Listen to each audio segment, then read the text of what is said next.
دیکھیں میثم زیدی صاحب نے کیا خوبصورت بات کہی کہ غدیر کا دن وہ دن ہے جس دن دین مکمل ہوا. رات کب ہے کسی کو پتہ نہیں، مگر چراغ لے کے رات ڈھونڈ رہے ہیں لوگ.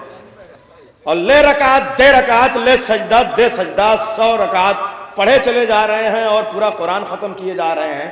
بلکہ اب تو مسلمان کا ایک فیشن یہ ہو گیا کہ اپنی تاریخی عمارتوں کو بچانے کے لیے دیکھیں ساری سیاسی پارٹیاں موجود ہیں. جھگڑا اس بات کا ہے کہ بابری مسجد کب مکمل ہوئی تھی، ریسرچ کرو اور جشن مناؤ.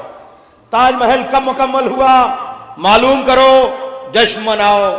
جامع مسجد کب بنی، کب مکمل ہوئی، دنیا کے ہر مسلمان کو معلوم.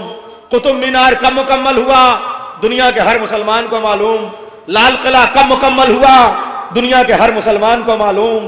بمبئی کے حاجی علی کا مزار کب مکمل ہوا، دنیا کے ہر مسلمان کو معلوم. صابو صدیق خال کب مکمل ہوا، دنیا کے ہر مسلمان کو معلوم.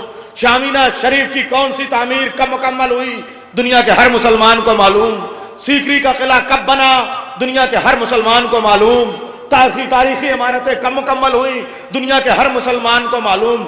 ارے باولو بے وقوفو، تمہارا دین کب مکمل ہوا، کسی کو نہیں پتا.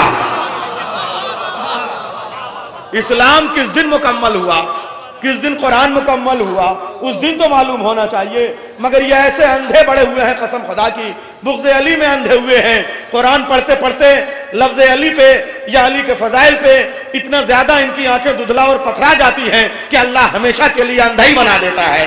تو آپ یہ دیکھیں ان کو یہ نہیں پتا کہ ہمارا دین کا مکمل ہوا، ہماری شریعت کا مکمل ہوئی، ہمارا اسلام کا مکمل ہوا. اور ایک چیز اور مولانا نے فرمایا کہ آج کے دن اللہ راضی ہو گیا.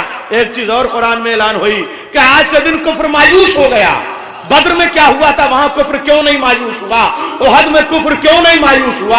خیبر میں کفر کیوں نہیں مایوس ہوا؟ خندق میں کفر کیوں نہیں مایوس ہوا؟ شب ہجرت میں کفر کیوں نہیں مایوس ہوا؟ معراج میں کفر کیوں نہیں مایوس ہوا؟ غدیر میں کیوں مایوس ہوا؟ بتاؤں گا آپ کو. دیکھیے کانگریس پارٹی بھی موجود ہے، بھارتی جنتا پارٹی بھی موجود ہے. پارٹیاں ہارتی اور جیتتی رہتی ہیں، کھیل ہوتے رہتے ہیں، لیکن کوئی مایوس نہیں ہوتا. لالو یادو ہار گئے، نتیش کو مبارکباد دے رہے ہیں. آپ نے ٹیلی ویژن پہ دیکھا، اس لیے کہ مایوس نہیں ہوئے ہیں. ان کو ایک امید ہے کہ اگر اب کے الیکشن ہار گئے تو اگلا الیکشن ہمارا ہو جائے گا. بی جے پی اور کانگریس کے لوگ اندر خوب گلے ملتے ہیں، لیکن باہر صرف غدیر میں ہی گلے ملتے ہیں.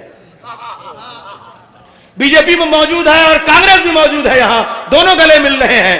جناب مہدی رضوی صاحب کانگریس کی نمائندگی کر رہے ہیں، اطہر عباس نقوی صاحب بی جے پی کی نمائندگی کر رہے ہیں. دونوں موجود ہیں یہاں، لیکن دونوں ابھی دیکھیں گے آپ سب، ابھی انشاءاللہ مائک پہ آئیں گے، پریشان نہ ہو. ابھی ہم کو دیکھیے، اس وقت جو مائک پہ آ جائے وہی قبلہ ہے. کیا خوبصورت جملہ آپ نے کہا، جو مائک پہ ہو صرف اس کو دیکھیں. جملہ کہنے کا جی چاہ رہا ہے. الیکشن میں پارٹیاں کبھی ایک دوسرے سے مایوس نہیں ہوتی، اس لیے کہ ایک امید باقی رہتی ہے کہ اگلا الیکشن ہمارا ہو جائے گا،